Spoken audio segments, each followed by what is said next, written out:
Hadis-hadis ini adalah untuk memberi kita satu kelapangan jiwa bahawa don't worry, be happy. Setiap orang Allah tetap sayang pada dia.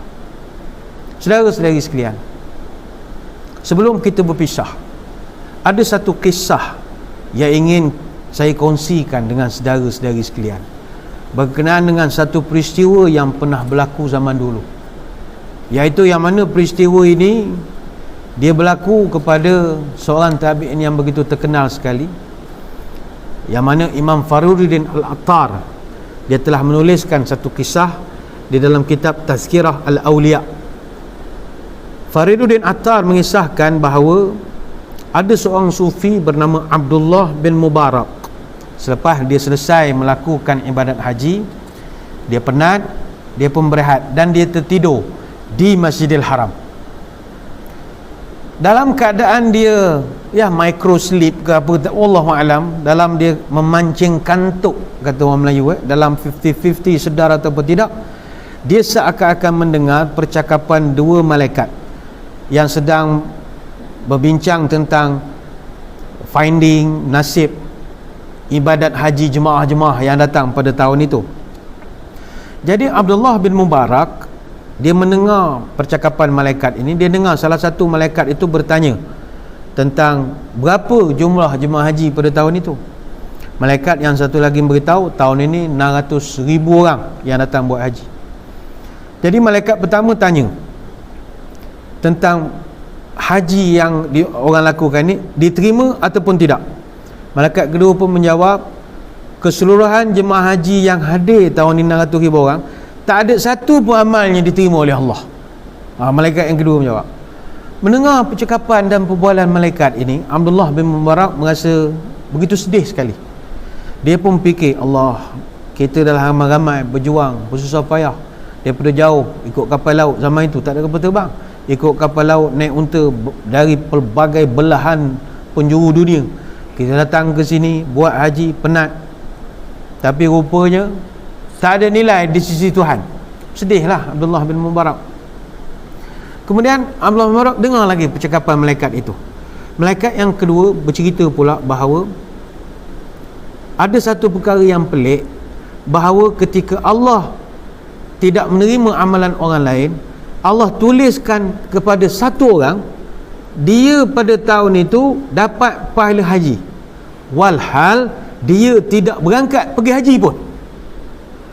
Lalu malaikat tersebut menyebut nama laki-laki tersebut, namanya Ali bin Al-Muwaffaq, yang mana dia ini adalah seorang tukang baiki kasut yang berada di Damsyik, Syria sekarang, Dimashq. Jadi malaikat itu bercerita lagi bahawa berkat daripada lelaki tersebut, maka Allah Ta'ala akhirnya menerima ibadah haji daripada seluruh jemaah pada tahun tersebut, berkat pula daripada lelaki ini.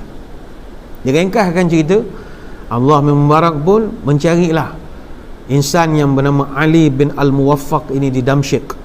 Dia cari, tempuh perjalanan yang begitu panjang, bertanya kepada orang-orang yang ada, mana ni. Jadi dapatlah berjumpa dengan lelaki tersebut. Dia pun menanyakan tentang hal yang dia macam dengar perbualan malaikat itu kepada Ali bin Muwaffaq. Jadi Ali bin Muwaffaq pun cerita bahawa dia selama 30 tahun dah bekerja, baiki kasut berapa sangat upah, tapi dia simpan sikit-sikit di tabung haji di Syria ketika itulah, simpan duit untuk tabung haji. Memang cadang nak buat haji dah. Satu hari isteri dia yang hamil, masa tu mengandung, tercium aroma masakan jiran dia. Jadi dia beritahu pada suami dia, terasa pula nak makan yang jiran dia masak, entah apa dia masak, entah kari apa begitu agaknya. Jadi Ali bin Muwaffaq pun pergilah ke rumah jiran ini, cerita isteri dia mengandung, tuan masak, puan makcik masak, sampai ke rumah baru terasa nak pula dah, maklum orang mengandung. Jadi selepas Ali bin Muwaffaq nyatakan niat dia tadi, jadi jiran dia pun, sebenarnya jiran dia tu miskin, jadi dia pun menangis bahawa masakan yang dia buat tu tak dapat nak diberikan kepada dia, sebab masakan yang dimasak itu halal bagi dia boleh dimakan bagi dia, tetapi haram bagi Ali bin Muwaffaq. Haram bagi Ali bin Muwaffaq. Untuk dia halal. Untuk Ali bin Muwaffaq. Perempuan itu menceritakan bahawa dah berapa hari keluarga dia tak makan dan tak dapat nak sediakan satu makanan pun di rumah. Jadi satu hari dia berjumpa dengan bangkai keledai. Keledai dah mati. Dia ambil daging mana yang boleh dimakan, dia masak sebagai survival saja untuk kelangsungan hidup. Jadi dia kata, benda ni untuk kami survive, kami boleh makan. Tapi untuk tuan, tak maaf, bukan tak nak bagi, tak sesuai, haram untuk tuan sebab bangkai. Ali bin Muwaffaq mendengar kisah makcik ibu tunggal ni, menangis dia. Dia kata, ya Allah, susahnya kehidupan. Dia ingat dia susah, ada lagi susah pada dia. Jadi dia balik ke rumah, ambil 350 dirham yang dia dah simpan untuk nak bekalan pergi haji. Dia beri semua duit dia kepada ibu tunggal dan anak-anak yang susah ini untuk digunakan beli makan. Dan dia doa kepada Allah, ya Allah, doalah saya ni dapat juga pergi haji pada masa akan datang. Sebab duit yang saya sepatutnya pergi haji ni, saya dah gunakan untuk menolong orang susah. Maka dek kerana dia menolong orang, tahun itu Allah Ta'ala tetap memberi pahala dia melakukan haji yang sempurna. Maka mudah-mudahan kisah ini memberi semangat pada kita.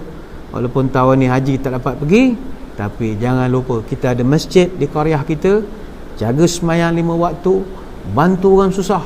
Selepas musim PKP ramai orang susah, kita bantu. Mungkin duit yang sepatut kita pergi Mekah, kita bantu orang. Mudah-mudahan Allah Ta'ala akan perkenankan pahala haji dapat kita pada tahun ini. Kepada Allah lah kita berserah diri.